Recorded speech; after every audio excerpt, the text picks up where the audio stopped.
welcome to the Special Ed Strategist podcast, brought to you by Learning Essentials. Learning Essentials offers special education-based support, educational therapy, academic therapy, and IEP coaching by state-certified educators with advanced degrees in all areas of special education.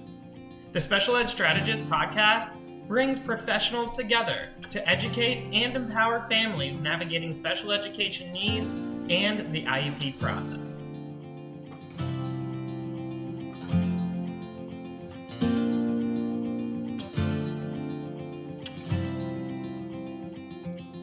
Welcome to the Special Ed Strategist podcast. I am your host, Wendy Taylor. Thank you for joining us today. I'm really excited. We have Dr. Ali Navidi joining us. And today our topic is the role of GI health in psychology, what they have on the brain-gut connection. It's super fascinating and appreciate you taking your earbud time to listen in. If you have not liked and subscribed, please go and do that to the Special Ed Strategist podcast, and also follow us on social at Learning Essentials. So Dr. Ali Navidi is a psychologist. He's a licensed clinical psychologist who uses clinical hypnosis and cognitive behavioral therapy to help patients with gastrointestinal disorders, chronic pain, and other complex medical conditions.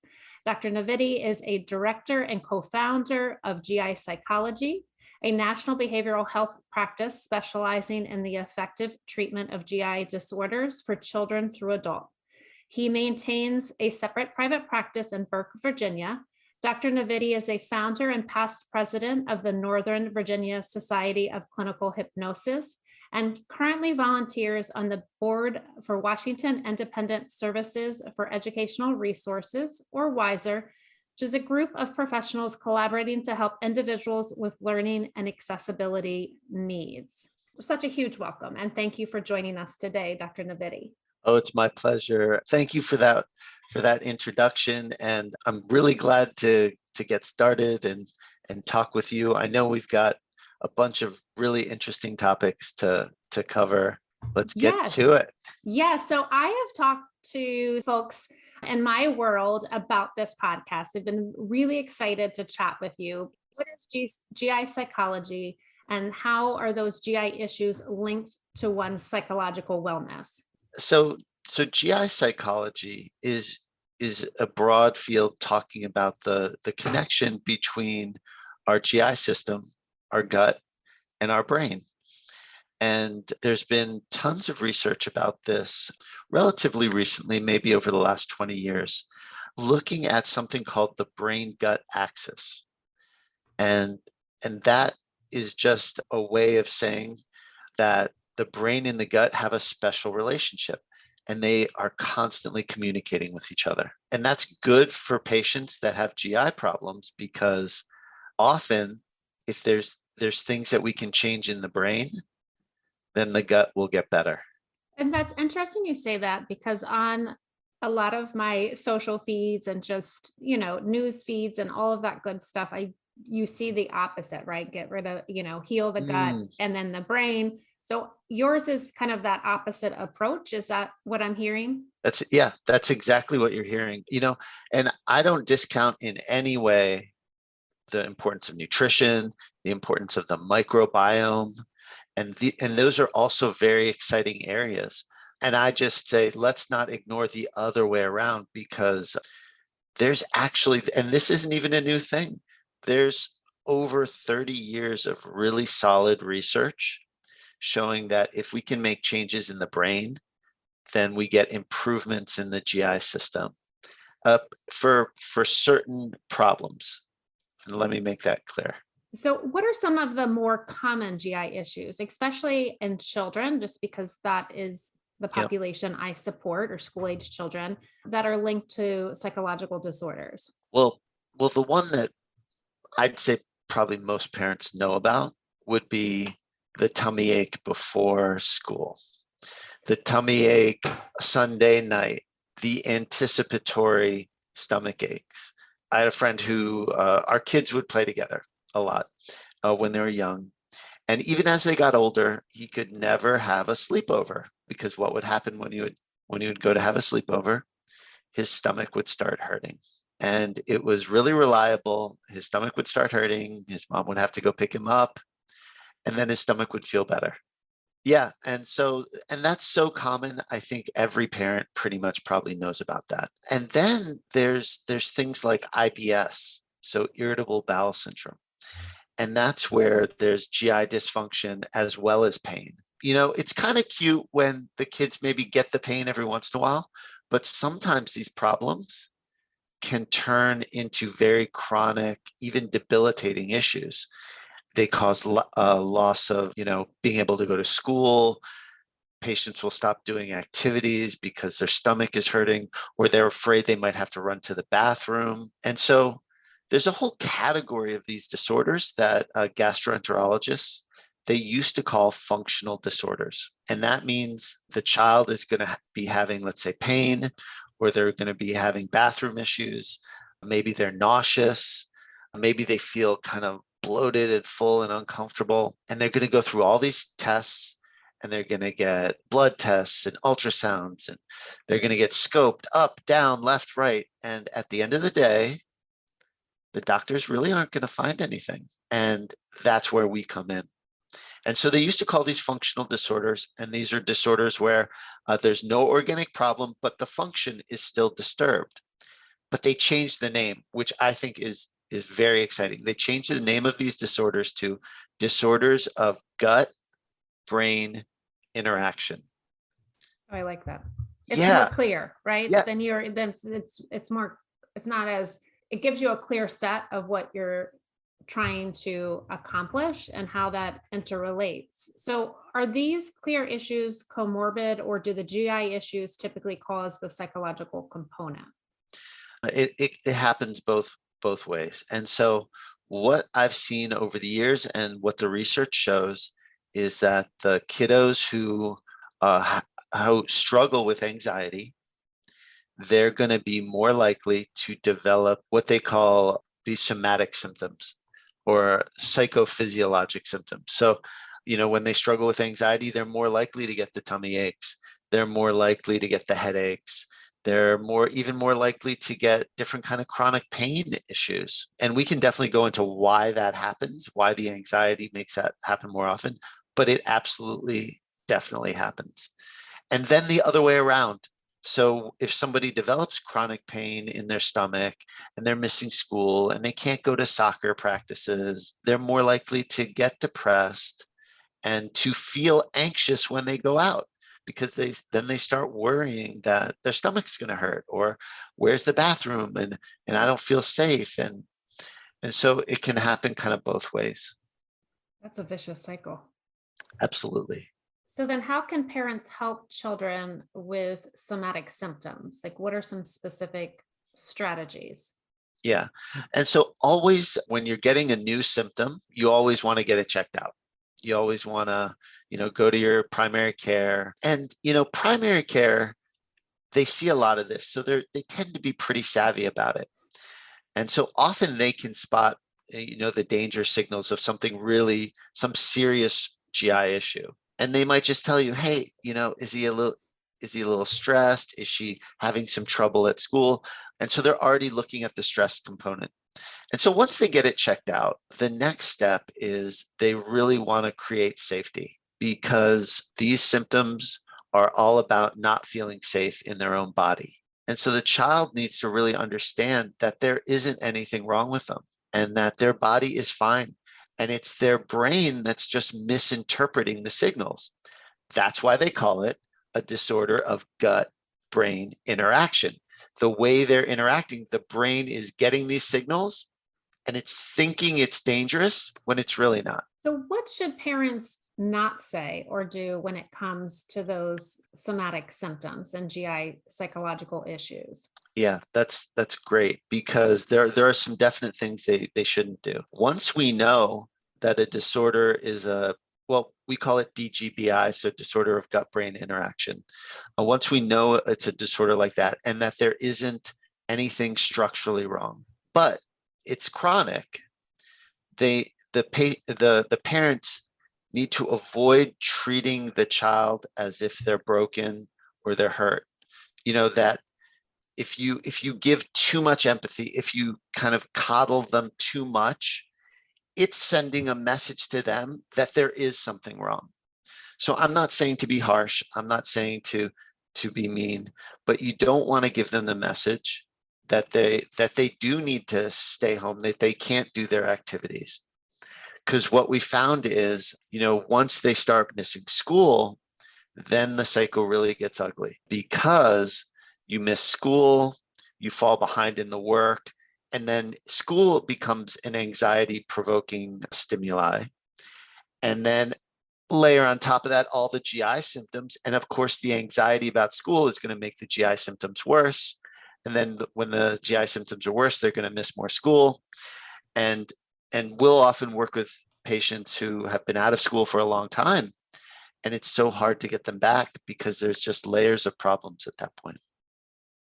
That's interesting you mentioned school refusal and kind of to go back to some of those strategies, it becomes this push pull, kind of trying to find that sweet spot with each kid because each kid is so different. And to say, I know we don't want them to have that anxiety layered on with the school refusal component and build that up. But really, isn't it this?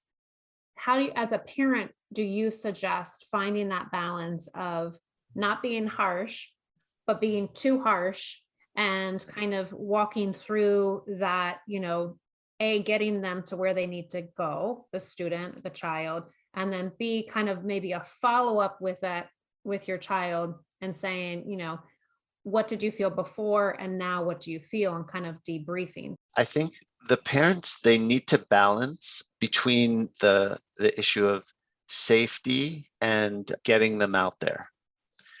Because we know, the more they avoid, the worse the anxiety and the problem is going to get. But if they push too hard and they don't do it with a sense of safety, the kid is going to get re-traumatized. The anxiety will get worse. And so that's where you need to have people who can work with the school. And you want to make sure that whatever the issue, you do your best to work with the school to create that safety. So if the issue is pain, giving them options for being able to go in a quiet place and to relax and take it easy, free access to the bathroom, whatever the issue is that's scaring them about going to school, you want to do your best to work with them so that they can face what they're anxious about, but do it with as much safety as you can create. As a practitioner, how do you kind of help facilitate that with families and bridging that gap with the school in terms of, I always see kind of practitioners in a education setting as two separate silos. So how do you, education has how they move forward and educate, and they have their kind of realm of what they do. And then we have the practitioners that are supporting our students outside of class. How do you help parents kind of bridge that communication gap where a school will be on board with better supporting a student and figuring out kind of what is at school that is triggering some of these symptoms? And then as a practitioner for you, how do you help that parent guide that conversation, just create a space where that child feels safe? Yeah, I think I see my role often as, first and foremost is education. So we need to understand the nature of the problem that we're facing. We need to understand how these problems work, whether it's IBS or whether it's chronic pain in the belly, whether it's nausea or some other chronic pain syndrome. They need to understand how the psychology affects the physical. And once we can get that basic understanding, nothing too complicated, with the parents, with the school, then we can have a reasonable discussion about, okay, what can we do to make it more likely that the kid is going to be able to succeed, that they're going to be able to either get back into school or be able to continue going to school. And so at what age might a parent begin to see these GI issues impacting their child's mental wellness? I would say, you might have kids that have had GI issues since they were really little, even younger than 6, but around 6 years old and up is where you start seeing it affect them a little bit more in terms of their life. And so that's the age where we have, because there's a lot of research behind this kind of work. And the treatments are very successful. And so, as an example, one of the protocols that we use, the youngest age for that protocol is 6 years old. And it's got good evidence that it's effective at 6 years old and up and I think they tested it on those ages because that's where you first start seeing these problems kind of creeping into and affecting their lives a little more. So what advice, if you have a parent and they are starting to experience this with their child in terms of this anxiety and thoughts and feelings and impacting actions, and then, impacting their gut, what advice do you have for a parent who can't seem to get a concrete diagnosis? They've gone to their pediatrician, they're just trying to figure out, they're in the beginning stages, right? So they haven't even known that you're around yet. They're trying to figure out, who can I turn to that's going to help me with my baby? Right. The first step is, of course, the pediatrician. And then if there continues to be issues, you want to see a pediatric gastroenterologist. And they're going to be able to determine, usually pretty effectively, if we need more tests or if we don't, because they look at certain danger signals and there's certain symptoms that they're looking for. And I'm not a pediatric gastroenterologist, but I'm friends with a bunch of them. I've kind of heard their spiel, but I don't know it well enough to repeat it. But there's certain danger signals. And if they're going on, then they definitely need a lot more testing. And if they're not, that's a good signal that this might be a gut-brain problem. And by the way, for parents, if it is, that's really good news. Often parents, the one mistake I see them make often is they're looking for something that's wrong. They're saying, my child is in so much pain. There has to be something wrong. They need to find it. They just haven't found it yet. And so then they search and they push and they get test after test and they go to doctor after doctor. And it's not good for the kid, and it's missing the point. And the point is, there isn't anything wrong, and they need to get started treating that brain gut interaction. And the more tests they put them through, the more chance there is that they might, in the medical world, there's this phenomena basically where if you get enough tests done, eventually you'll find something, and it might not be clinically significant at all, but if you're looking for something, eventually you'll find it, and that can push parents in the wrong direction really easily.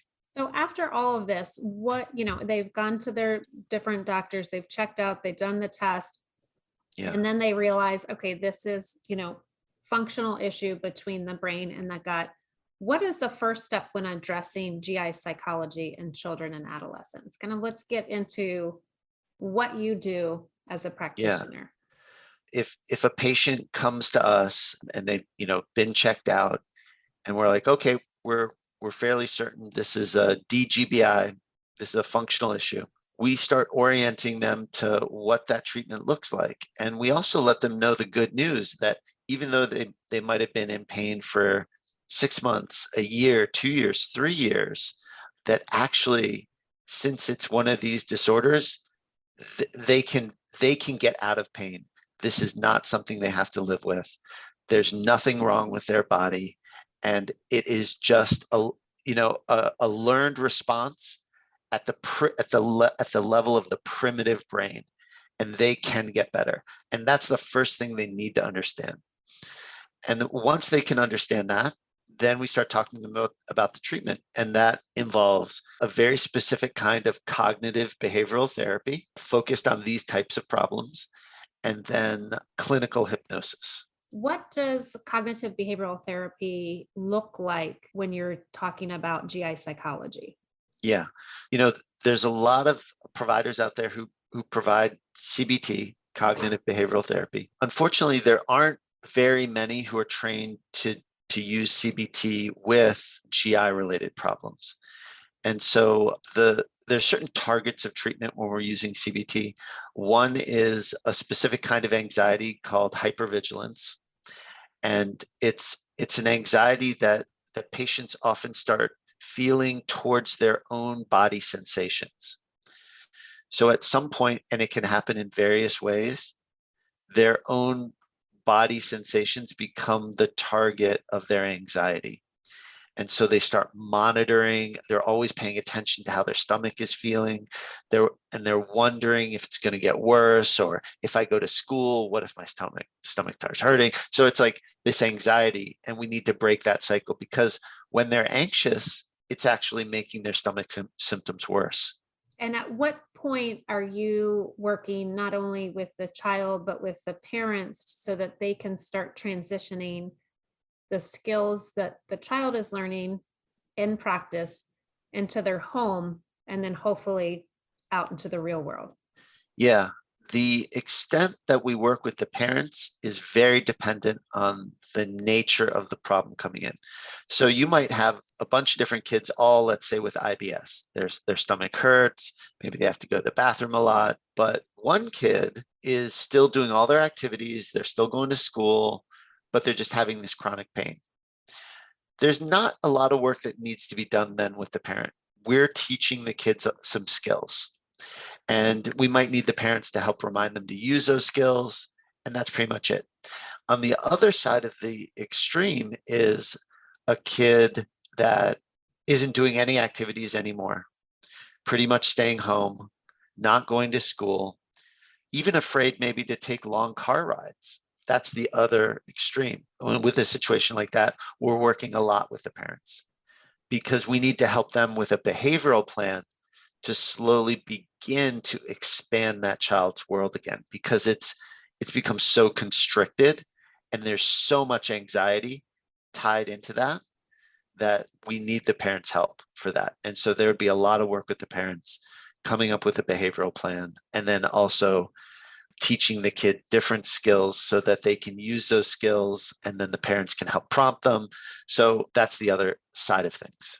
Have you seen children get diagnosed beyond the disorder of gut-brain connection, like either a misdiagnosis or a false start, or, maybe anxiety, ADHD, autism? Has there been other school-related diagnoses beyond the gut-brain disorder that then, once you've had the opportunity to kind of get under the hood with that family, with that child, that you have them rethink the process and labeling that child? Yeah, everyone that works for the private practice, which is called GI psychology, they all come in as well-rounded therapists who are able to treat kids and able to treat all the common problems that kids have. And then they're given 3 to 6 months of very specific training to get that expertise in chronic pain and GI symptoms. And so what we often see is a really nice way of working, which is we might come in and treat the GI issue, but while we're working, we might discover, okay, they have ADHD, they've got social anxiety on top of that, maybe they're on the autism spectrum, and since the treatment for the pain and the GI symptoms tend to be relatively short-term treatments that have a pretty high success rate, that is a really nice way to transition into working with these other issues. And so that's a pattern that often happens. You treat the GI symptoms, and then they trust you, they like working with you, and you can help them with their social anxiety, their depression, their family issues, whatever it is. I like that. And then in turn, help them to then the family, the child, advocate for what they need in school and life and all of the fun beyonds. So you had mentioned clinical hypnosis. I would love to take some time to kind of have a conversation. What is clinical hypnosis, and how can clinical hypnosis address GI issues? Because I think some people that are listening think of hypnosis in a way that is not exactly what you're doing in your clinic. Yeah, I'm really glad that you put it in that way, because that is exactly what I'm going to talk about, which is there's two types of hypnosis. There's entertainment hypnosis, and then there's clinical hypnosis. And and the problem is everybody knows entertainment hypnosis. It's in the movies, it's on these weird hypnosis stage shows, TV, YouTube, everybody knows it. And it has very little connection to clinical hypnosis. And sometimes I feel bad for those poor researchers. They're spending their careers showing how effective it is for all these different disorders. And then everything they're doing just gets overshadowed by, the next weird movie where, somebody controls their mind or makes some magical thing happen. And I mean, I love that. I think it's fun too. And, when I see it in a movie, I don't get mad. I think my wife probably gets more mad than me when she sees it being mischaracterized. I just think it's silly. But really, clinical hypnosis is actually a very simple thing. All humans go in and out of a trance throughout their day. You're daydreaming, and you snap back and you're like, oh, what'd I miss? That's an example of a trance. Your teenager is on their phone. You call them 3 or 4 times and you know that they can hear you. But when they pop out of that phone, they're like, I didn't hear you. You didn't call me. Right. They're in a trance. Trance is happening all the time. When I drive to work, I go immediately into a trance when I'm in the car. And then I come out of the trance when I get there and I'm like, oh, okay, I'm at work. Humans are in and out. It's a normal state. And so hypnosis is just about teaching people to go into trance deliberately instead of accidentally. And what we found is that when people are in trance, they're able to do certain things that they can't do when they're in that normal state of consciousness. And one of those things is to be able to kind of make changes to that mind-body connection. So I'll back up for 1 second. So one of the other big problems we see in IBS, chronic pain, things like that, is something called visceral hypersensitivity. And that's basically where the brain is taking normal sensations and then cranking the volume up really high. It'd be like if you're listening to music and as a joke, somebody just turned the volume up really loud. It might be good music, but it would be painful. And so that's what the brain is doing. What we can do in hypnosis when people are in trance is we can teach them how to turn that volume down. And, it's not a particularly hard thing to do because trance is so natural. Can you give us an example of how you would prep a child or a student that is going to be entering clinical hypnosis? Yeah. So I would spend some time just letting them know a little of what I talked to you about, which is the difference between entertainment and clinical. And once they understand that, we would talk about different examples of trance and how it's naturally happening all the time. And then depending on the child's age, we would do some tests. And they're really simple, kind of fun actually tests to find out what kind of talent they have for clinical hypnosis. And the research shows that people's talent for hypnosis is kind of on a bell curve. So there's a few out there who are just amazing at it, a few out there that are just terrible, and most people are average. And what I tell people is we don't need you to be amazing. We just need you to not be terrible. And, right. and odds are you're going to be fine because we just need pretty much average or above. And so we do those tests. And then depending on how they do, and most people are fine, then we start introducing them to hypnosis. And the thing that's kind of fun is the younger the kid, the less we have to do any formal technique, because young kids have such an amazing imagination, and imagination and hypnosis are very closely related. So we're always using imagination when we're using hypnosis. And so with little kids, you just start you just start telling them a story and then have them imagine different things. And that's really all you need to do. After a session, how would one feel? I would say for the majority of people, what they'll notice is that they're going to feel much more relaxed and just kind of calm. And I joke that that's a side effect of hypnosis, is feeling relaxed and calm. The We could all only, use that. yeah, and that's actually another thing is when patients come in, let's say to work with pain, they're going to learn hypnosis, but they're also going to learn self-hypnosis, which I think is the most important part. And that is then going to give them a tool that they can use not just for their pain, but for their anxiety, if they want to help themselves create new habits. It's just a nice thing to have in their back pocket whenever they need it in life. And I loved how you brought that up. I was going to ask you that in terms of being able to transfer that skill into the real world, and to be able to learn how to do that is really a great life skill, no matter the situation, whether it's school or home or in the workplace, in terms of being able to implement what they've learned with you and to be able to transfer that of what they're doing to kind of keep up the hard work that they did inside the clinic with you, so that they can have greater success when they leave. And one of the things, and that reminds me of one of the things is, when patients already have a therapist, let's say they have an anxiety disorder, and then they've got this gut brain problem too. This works really well with having another therapist. They continue to see their therapist. They come to us for, it's actually only about 10 sessions. And then the skills they need also help them in therapy, with anxiety and with other things. And what we find is when they work with us, they start making even more progress in their normal therapy.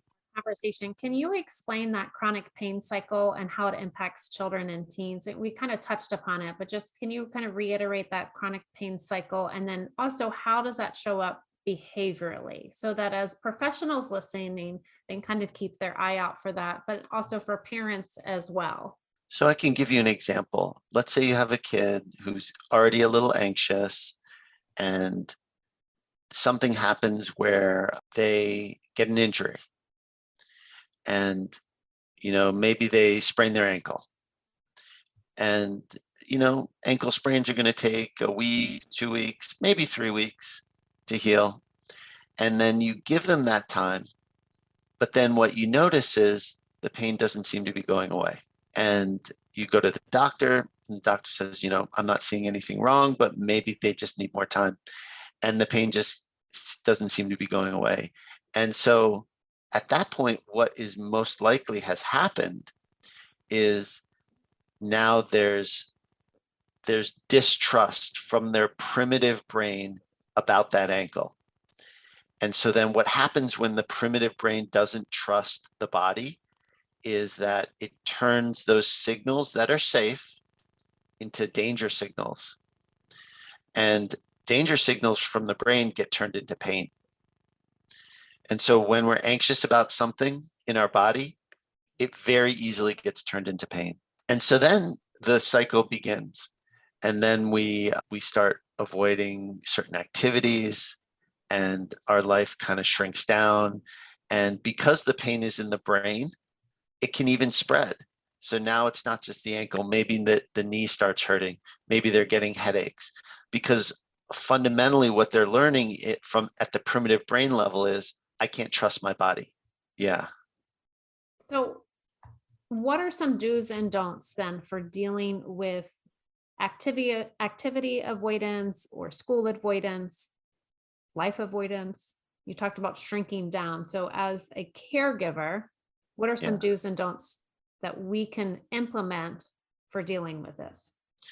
And it's very similar to what I said earlier, which is, you want to do your due diligence and get it checked out. And once you know that there's no clear structural problem, right?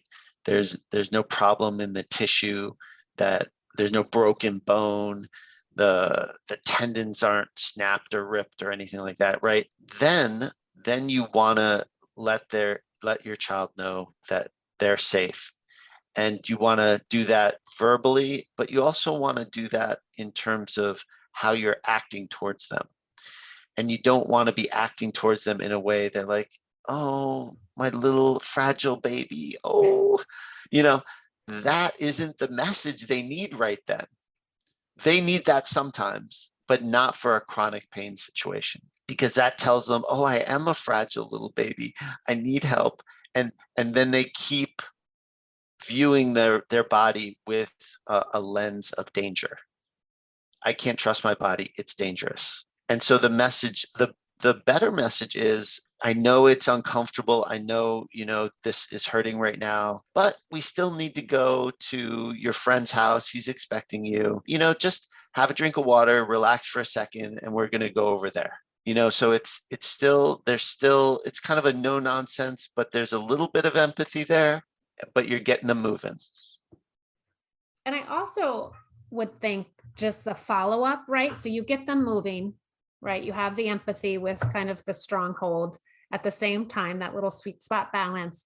And then there needs to be some sort of follow-up, I would imagine, in terms of they go to their friend's house, they go to school, and they come back, some sort of debriefing to, I don't know, in psychology terms, if it's breaking that cycle, or just to let them know, hey, look, you did do this hard thing. You were feeling uncomfortable.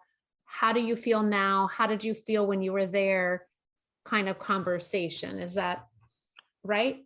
That is so, so right. And I love it. I love it. You're absolutely right.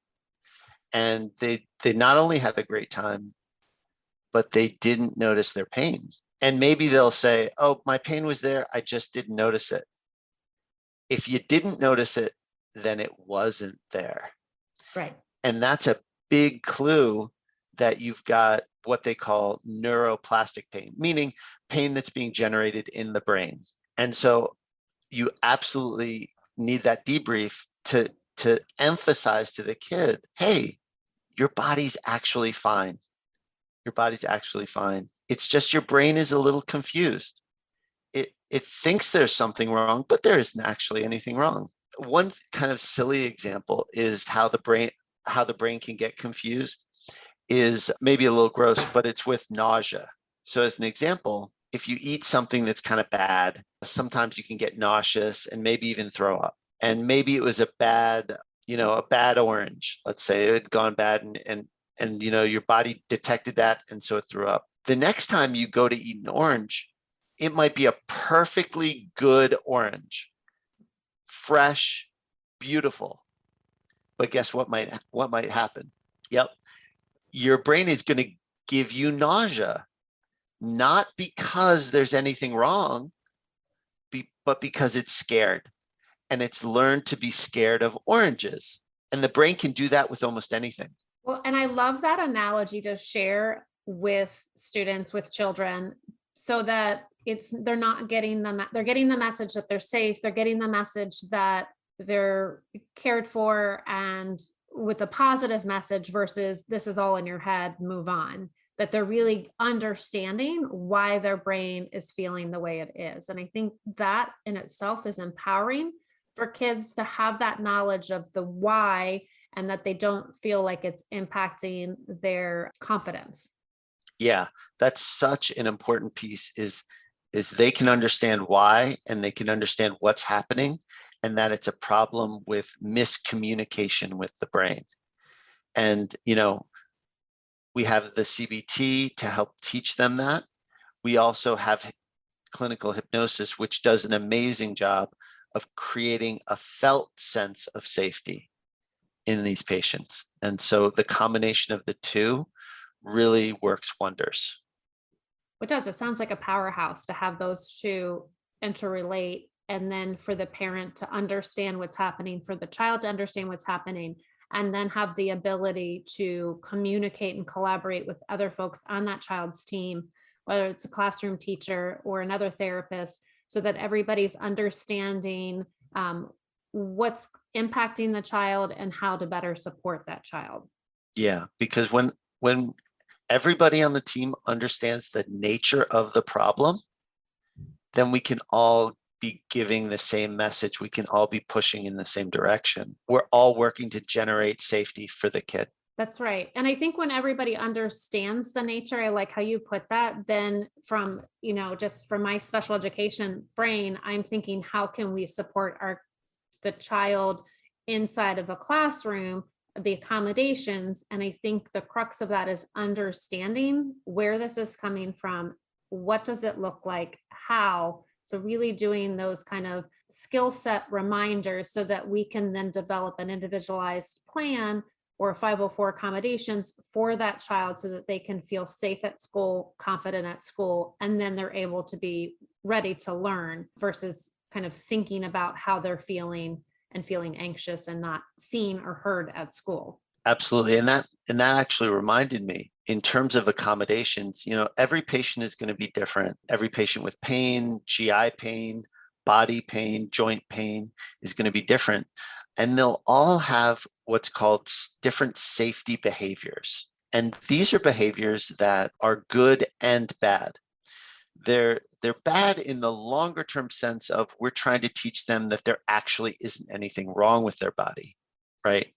But they're good in the short term sense of sometimes they need to do these behaviors in order to get that sense of safety back because the pain is just too intense, the symptoms are just too intense, and they need to just dial it down.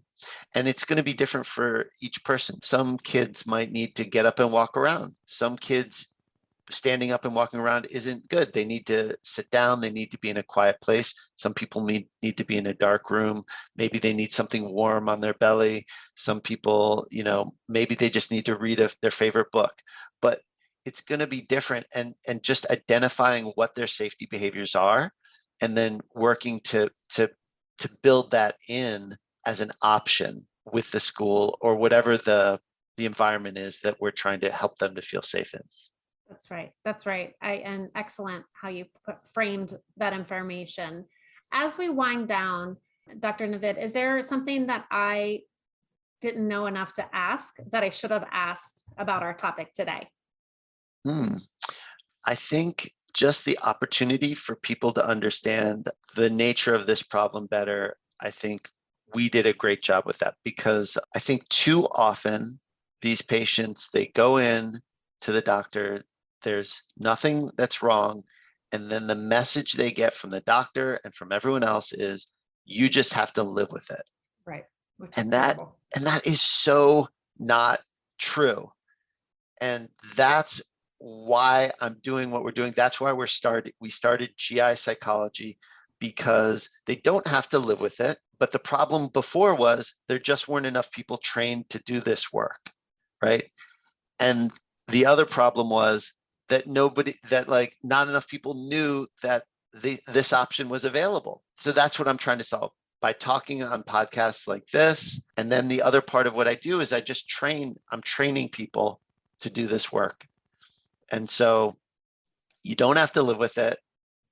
There is a solution, and it's research-based. We've got 30 years of research showing this stuff works. We're not waving crystals in front of people, or, you know what I mean? What is a favorite resource that you would share for parents and for professionals? So if parents want to dive into the disorders of gut-brain interaction and really learn about the cutting edge and what's going on there, there's some very parent-friendly resources on the Rome Foundation. So that is, if they look up Rome, I can double check, and maybe we can put it in the notes. Absolutely. We'll put it in the show notes for Yeah. everybody so they can link on that and find that resource. Yeah. And so that's going to really get them a lot of information about the gut brain issues. And then also they can learn more. There's a association called Association for Psychophysiologic Disorders. And that's just a fancy name for how the brain and the body can interact in ways to create disorders that have nothing to do with the tissue being damaged or broken. And there's a lot of good patient information there too. And then finally, our website, so gipsychology.com. We try to put as much resources for education on there as we can. And that's exactly, I was going to ask you where folks can find you. So I'm glad you put that plug, and we will put all of the links that you have shared and your personal links in the show notes. As we wrap up, I always like to ask one final question. If you had a billboard with one tip for parents, what would it be and why? Well, based on just kind of me ranting earlier, I'm going to say our billboard is going to say, you don't have to live with it. I love it. That's my billboard. You don't have to live with it. Yeah. And with that great advice and ways to find you and additional information, I really appreciate you taking your time today to have this conversation and really educate folks on the role that GI health has with psychology. So thanks for joining me. Thanks so much for this opportunity. It was extremely pleasant and I love talking with you. Thank you. Oh, you bet. Thanks. Thank you for joining us today for our Special Ed Strategist podcast. To hear more pro tips and find additional IEP essentials, including our IEP webinar, please visit www.learningessentialsedu.com.